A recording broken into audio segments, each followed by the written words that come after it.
மணப்பாறை அருகே வகுப்பறையில் மதுபோதையில் மயங்கி கிடந்த அரசு பள்ளி ஆசிரியர் சஸ்பெண்ட் செய்யப்பட்டுள்ளார். திருச்சி மாவட்டம் மணப்பாறை அடுத்த இனாம்புதூர் ஊராட்சியின் ஒன்றிய துவக்கப்பள்ளி செயல்பட்டு வருகிறது. இந்த பள்ளியில் ஆவாராம்பட்டியை சேர்ந்த ஆரோக்கியராஜ் என்பவர் ஆசிரியராக பணியாற்றி வருகிறார். இவர் வகுப்பறைக்குள் மதுபோதையில் மயங்கி கிடந்தது கண்டுபிடிக்கப்பட்டுள்ளது.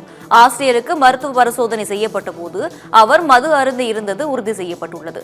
இதனையடுத்து ஆசிரியர் ஆரோக்கியராஜ் சஸ்பெண்ட் செய்து மாவட்ட தொடக்க கல்வி அதிகாரி ரவச்சந்திரன் உத்தரவிட்டுள்ளார்.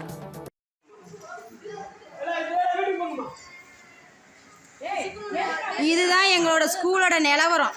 எங்க ஸ்கூலுக்கு நிரந்தரமான வாத்தியார் யாரும் இல்லை. இந்த எங்க ஸ்கூலோட வாத்தியாரோட நிலவரம் இதுதான். நீங்க நல்லா பாத்துக்கோங்க.